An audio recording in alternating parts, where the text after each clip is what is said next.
नमस्कार साथियों, वंदे मातरम। आप देख रहे हैं क्रांतिकारी भारत। जो लोग चैनल में नए हैं कृपया चैनल को सब्सक्राइब करके बेल आइकन दबाना ना भूलें और वीडियो को ज़्यादा से ज़्यादा शेयर करें। आइए हम जानते हैं कि आज से 5000 साल पहले नाइयों का क्या इतिहास था, हमारे भारत में क्या क्या चीज़ें थी, आयुर्वेद औषधि से क्या क्या चीज़ें हो जाती थी। आइए हम सुनते हैं आदरणीय श्री राजीव भाई दीक्षित जी के द्वारा। हमारी चिकित्सा पद्धति में बहुत दम है। इसके दम के कुछ उदाहरण बताता हूँ। जो भगवान राम के भाई लक्ष्मण बेहोश हो गए और सुषेण ने जब नाड़ी देखी ये तो गया, अब बचने की कोई संभावना नहीं, तब हनुमान जी को कहा जाके लाओ जल्दी से, मैं कुछ देर तो जीवन बचा सकता हूँ, बाकी आगे की गारंटी नहीं है। हनुमान जी गए, संजीवनी बूटी लेके आए और सुषेण ने संजीवनी सूंघाई, खिलाई नहीं, सूंघाई और लक्ष्मण जीवित हो गए। तो कोई तो है दम भाई, ऐसा तो नहीं है सूंघने मात्र से वो जीवित हो गए। हम तो ये महाभारत की कहानी देखते हैं, युद्ध चला है और आप जानते हैं भयंकर युद्ध चला है। भारत के पिछले हजारों साल के इतिहास में सबसे भयंकर युद्ध हुआ है तो महाभारत का युद्ध हुआ है, जिसमें थोड़े बहुत नहीं लाखों लोग मारे गए। लेकिन उस युद्ध में बार बार हमें यह पता चलता है कि सवेरे से शाम तक युद्ध होता है, रात को सभी पालों के वैद्य अपने अपने घायल सैनिकों के घावों पर मरहम लगा रहे हैं, लेपन कर रहे हैं और अगले दिन वो फिर युद्ध के लिए तैयार हो रहे हैं। ऐसी कौन सी चिकित्सा पद्धति दुनिया में है जो 12 घंटे में आदमी को लड़ने के लिए तैयार कर दे? और महाभारत की ऐसी एक नहीं सैकड़ों कहानियां, उसमें से तो एक कहानी मैं बताता हूं।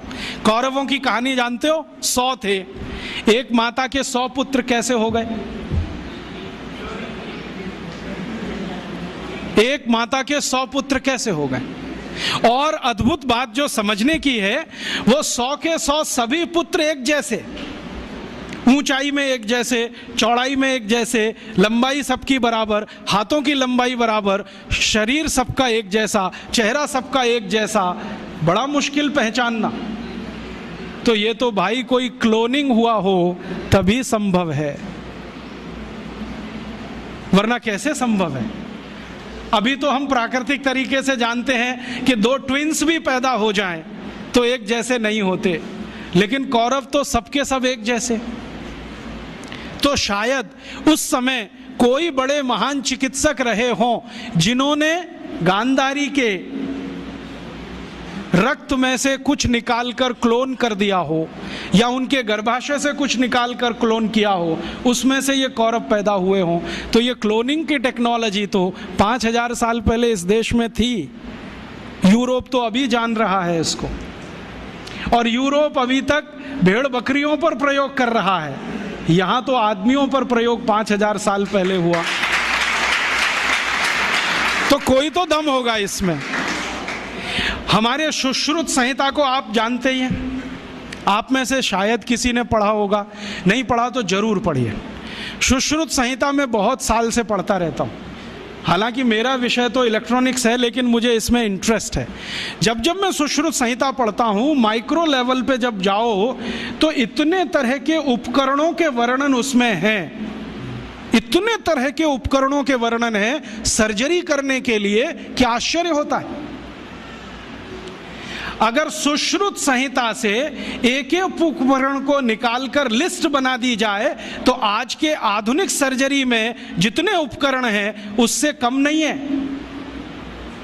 और उन उपकरणों को बनाने के लिए जो इस्तेमाल होने वाला मेटल है, फौलाद कहिए, वो सिर्फ आयरन नहीं है, ऐसा मेटल इस्तेमाल है जिसमें 7 धातुएं हैं ताकि उसमें जंग न लगे। और आज के जितने भी अच्छे से अच्छे सर्जरी के उपकरण भारत में हैं सभी में जंग लगती है, लेकिन सुश्रुत के उपकरणों में जंग नहीं है। तो इतने तरह के उपकरण उस जमाने में बनते थे। सुश्रुत का समय तो कोई आज का नहीं है, कम से कम 3500 साल का है। उस समय अगर ऐसे उपकरण बनते थे तो कोई तो दम होगा इस देश की चिकित्सा व्यवस्था में, ऐसे तो नहीं है। जब यूरोप में और अमेरिका में शरीर की नस काटकर रक्त बहा दो यही चिकित्सा है, उस समय इस देश में सुश्रुत की राइनोप्लास्टी रही। आपको मालूम है राइनोप्लास्टी भारत ने दुनिया को सिखाया है। और राइनोप्लास्टी के भारत में 1500 से ज्यादा केंद्र थे अंग्रेजों की ईस्ट इंडिया कंपनी के आने के पहले तक। उनके स्थान और पूरे वर्णन मेरे पास है और अंग्रेजों के दस्तावेज में से निकाले हुए हैं। भारत में सबसे बड़ा राइनोप्लास्टी का केंद्र था कांगड़ा। कांगड़ा कहाँ है? शिमला के आगे, हिमाचल में। और कांगड़ा और उसके आसपास में 700 केंद्र थे जो राइनोप्लास्टी सिखाते थे। दक्षिण में जबरदस्त केंद्र थे राइनोप्लास्टी के। मैसूर स्टेट है ना, मैसूर स्टेट में 150 से ज्यादा केंद्र थे आज से 200 साल पहले। एक पुरानी कहानी है जो दस्तावेजी है, कल्पना की नहीं है। एक अंग्रेज अधिकारी था कर्नल कूट, वो हैदर अली से लड़ा। हैदर अली ने उसको परास्त किया। परास्त करने के बाद उसकी नाक काट दिया, क्योंकि हमारे राजा ज्यादा से ज्यादा यही करते थे, गला नहीं काटते थे, नाक काट दिया, कान काट दिया। क्यों? क्योंकि नाक कटना ही बहुत बड़ी बदनामी होती थी। तो नाक काट दिया उसका। कटी हुई नाक लेके वो भागा कर्नल कूट। वो खुद अपनी डायरी में लिख रहा है कि जब मैं युद्ध में हार गया, हैदर अली ने मुझे नाक काट दी, हाथ में लेकर मैं भागा और हैदर अली की सीमा खत्म हुई मैसूर राज्य की, तो बेलगाम नाम का एक गांव आया। वहां पर एक वैद्य ने मेरी सर्जरी की। 21 दिन मुझे अपने घर में रखा, सर्जरी करके लेपन लगाया, मेरी नाक जोड़ दिया। और आज मैं पार्लियामेंट के सामने कह रहा हूं कि भारत के वैद्यों को इतना ज्ञान है, वो ये सब कर सकते हैं। इसलिए हमें भारत में अपने लोगों को भेजकर ये विद्या सीखनी चाहिए। ये उसका भाषण है हाउस ऑफ कॉमन्स।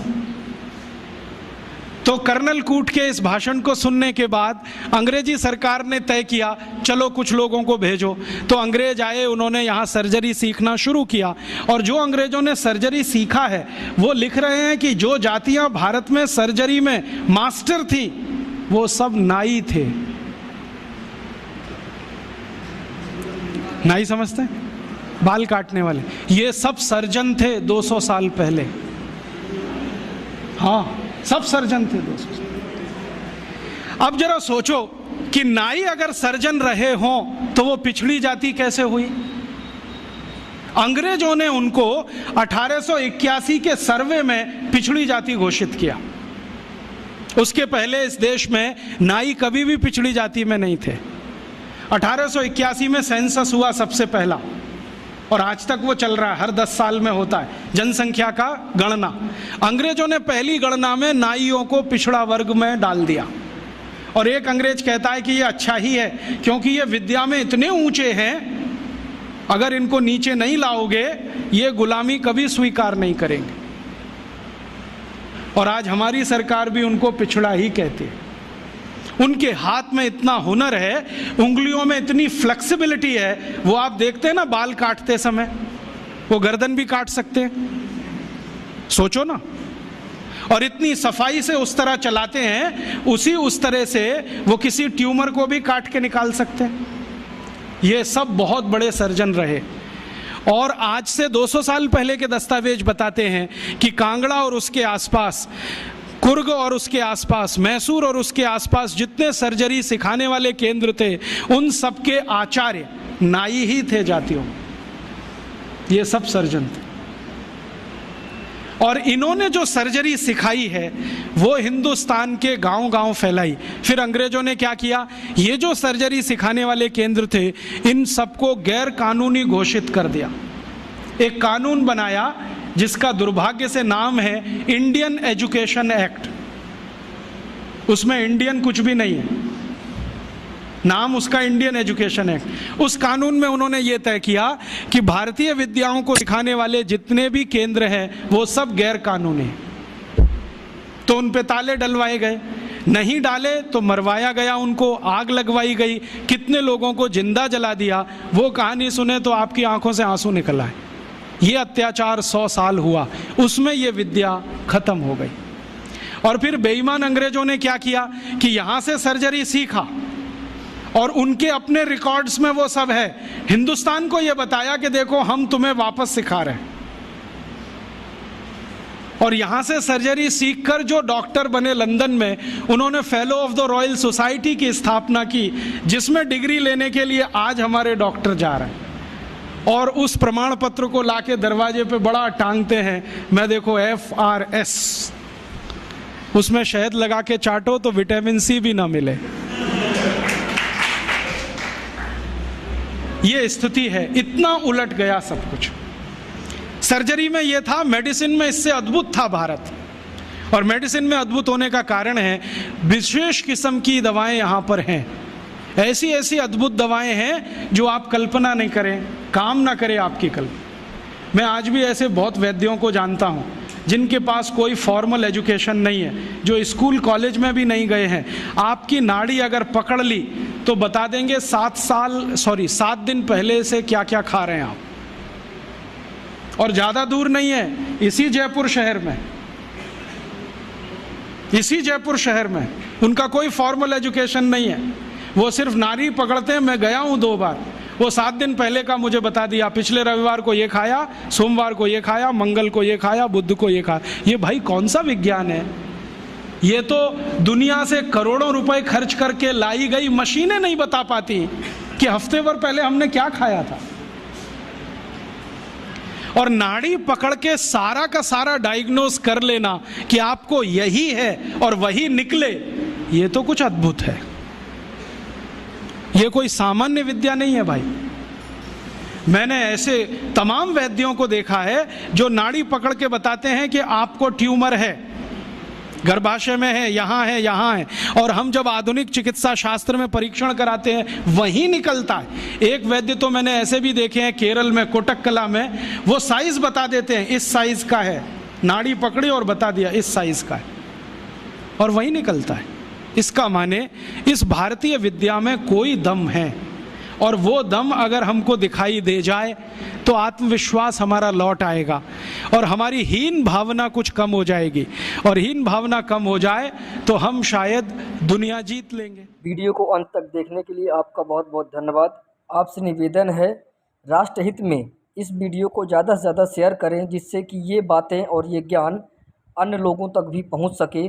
धन्यवाद। वंदे मातरम। जय गौ माता। राजीव भाई अमर रहें।